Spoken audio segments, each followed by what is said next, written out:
You, what's going on, family? I'm coming to y'all today just to give y'all a little bit of information about birthdays. You know why? My birthday's tomorrow.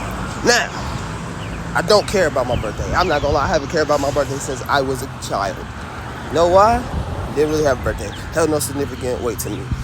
But for my people, I'd rather put y'all on game than not put y'all on game. So I'd rather have y'all not out here thinking y'all doing something that's, you know, that's for the most high, when honestly it's not. So we gonna get into it, and I'm gonna tell you all these origins about birthdays and where they come from. So I'm gonna read what I found. It says the following is a list of quotes from writers and writings of ancient and modern religious and secular, attesting to the pagan origins and nature of celebrating one's supposed day of birth. Of course, many contemporary secularized people will object and say that birthdays no longer have any spiritual significance. That's a lie, because when people have birthdays, they get to tweaking.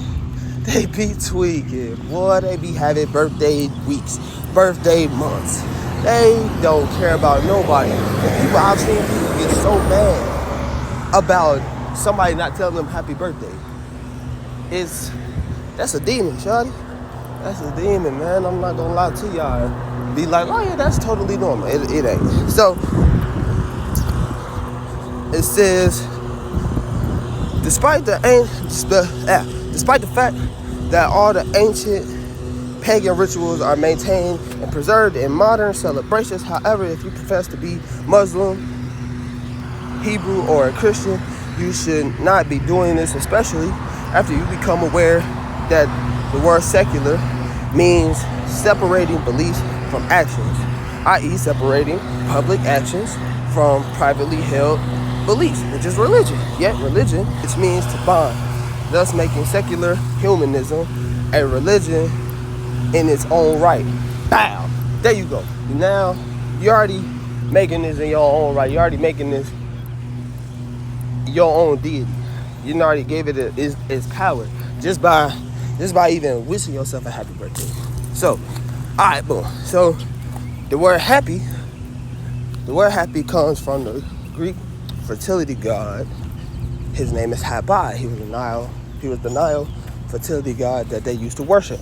So that's what the word happy comes from. It comes from Habai. And happy origins comes from luck. So if you believe in luck or anything magical, that's where the word happy comes from. To be lucky means magic. It comes from magic, which means like leprechauns. That's why the leprechauns are so lucky. That's why they give you the 4-leaf clover and say, oh, it's luck. Nah, we don't believe in none of that. We don't believe in luck. We believe in the Most High over here. So then, if you don't believe me about that, you could look up the origins of the birthday cake. And I'm gonna tell you what birthday cakes mean anyway. So it says the traditional birthday cake and candles also have their own origin in ancient pagan idol worship. The ancients believed that the fire of candles had magical properties that offered prayers and made wishes to be carried to the gods on the flames of the candles. Thus, we still have the widely practiced birthday customs, making a wish, then blowing out the candles.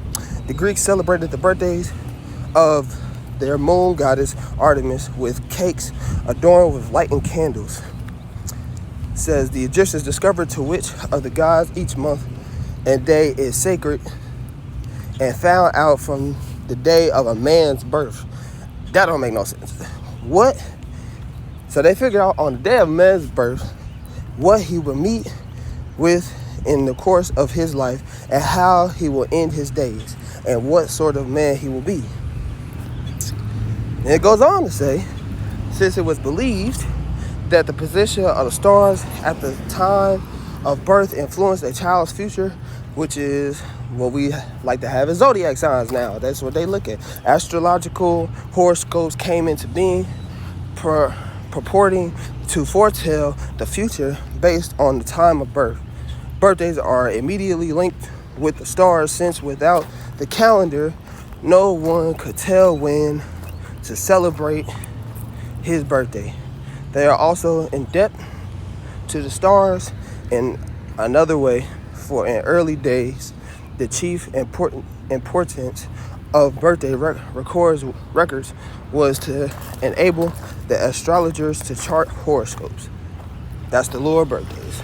That's the lure of all of that. So, when you claim you a Gemini, when you claim you're a Cancer, when you claim you're a Capricorn, hey bro, you really making all these things into a deity. You really casting witchcraft on yourself, in all honesty. And I'm gonna put the scripture up there of where we even learn astrology from. It's in the book of Enoch. I'll put it over this page right here. But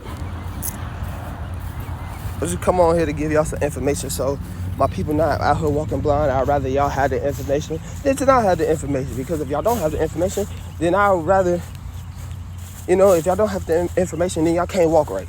And I don't want to be a person with knowledge and not tell y'all nothing. So, love y'all, and peace. Life, then we could do that. Everybody wanna be in a toxic situation, demons on the prowl, and they've been looking for the taking. If your spirit weak, they'll snatch you up like you basic. Argue with your friends cause they can't understand the matrix.